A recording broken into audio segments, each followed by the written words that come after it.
In today's video, I want to talk about why it is better to search for a job while you are still employed. I think oftentimes this is a statement where people just go, oh yeah, of course, that makes sense. But I want to talk about the why.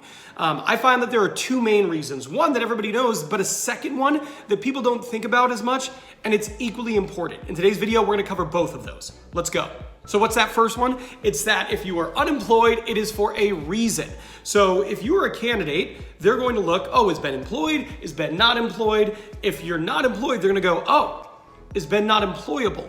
Is Ben been laid off for a reason? Does Ben make poor decisions?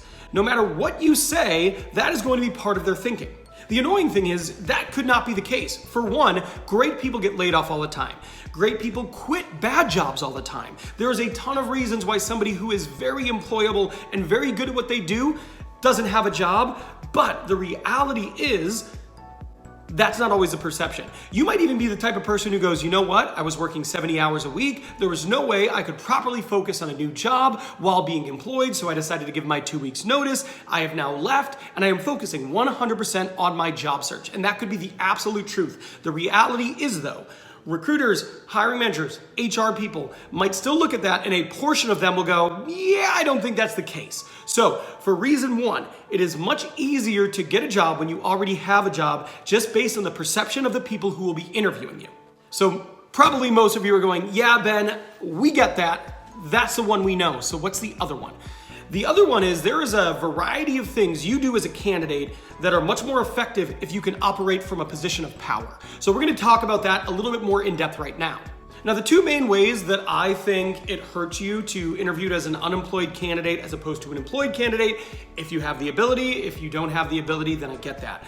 But if you're making the decision like, should I leave right now and interview full time, or should I stick it out and wait till I have a new job? There are two main reasons where I think not being able to work from a position of power hurts you, and that's offer negotiation and issue identification. So let's talk about both of those real quick. It is very powerful to be able to walk away from an offer.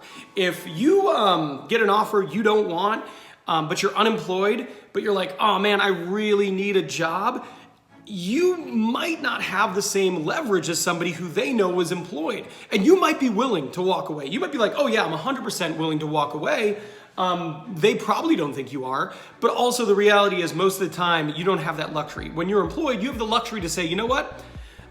This is what I need, and if you can't do that, I appreciate your time, but this just isn't gonna be a good fit for me, and you kind of lose that when you need the job. You're not operating from a position of power. The other thing that a lot of people don't think about when they're talking about getting an offer as an unemployed candidate is often they will hit you with a lower offer to begin with, right? So if you're an employed candidate, they might come with a really good offer right away, but if you're unemployed, a lot of employers will go, Ben is unemployed, so right now we could probably get him for a little bit cheaper, which is a terrible way to hire, a terrible way to think, and a terrible way to start the employee experience for someone you actually have made the determination you want to add to your team. But the reality is you are likely to get a lower starting offer if you are unemployed. So even if you can counter effectively, even if you negotiate effectively, as an unemployed candidate, you might be starting from a lower point than you would be if you were employed. So that is an important thing to take into consideration. Lastly, if you are unemployed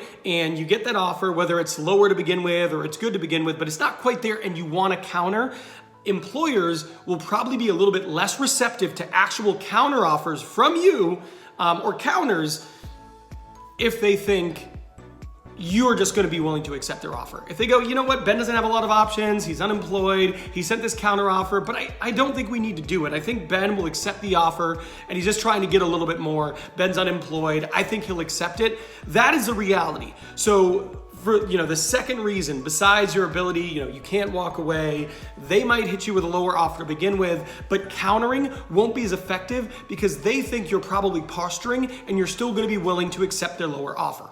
Now, the next thing I want to talk about is issue identification.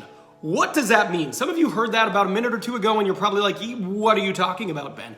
So when you are employed and you have that ability to walk away, you have a job, you don't need this job, you're willing to go back and do your job, you can be more aggressive when you're asking them questions and digging in to whether or not it's a good opportunity for you. For example, if you are interviewing with someone who is going to be your boss, If you feel like you truly need this job because you are unemployed, you're like, I just need it, you're not gonna be able to be as direct with questions. Now, if you can truly walk away, like you have a good job, you don't need this job, but you'd be willing to take it if everything matches up, you can ask them questions that are very direct, like, can you give me an example of a time that you had to coach one of your employees and they were able to modify their behavior and become successful? That's a behavioral interview question asked in the direction of the hiring manager. You can ask them questions like, what do you have planned in terms of employee development for the next 12 months for your team?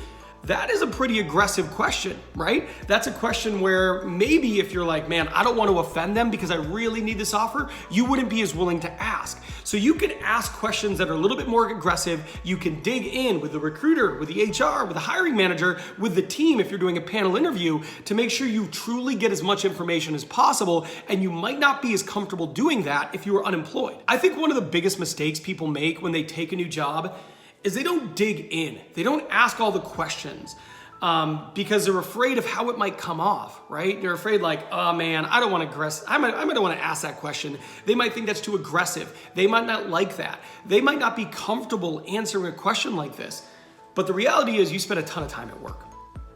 And if you care about like the culture or the work environment or your work-life balance, right? Like maybe you want to ask a question like, you know, for me, my family time is important. How frequently do your employees have to work on nights and weekends, right? If you need this job, you might not ask that. But if you have the ability to walk away, if you are asking questions from a position of power, you probably feel a lot better asking that question. And if they're offended, then maybe the job isn't for you. But now by asking it, you get to find out that information. So it's really important, in my opinion. The last reason is that you can operate from a position of power. You can negotiate better. You can do fact finding better. You can do issue identification and making sure you're going into a job you feel good about and there's not going to be any red flags. It is much easier to do that when you have the ability to walk away. So that is the second reason why it's a lot easier to find a new job while you have one currently. Thank you for watching. If you are not subscribed, please consider doing so. Please like the video, comment below. I answer all comments. Good luck in your next interview. You got this.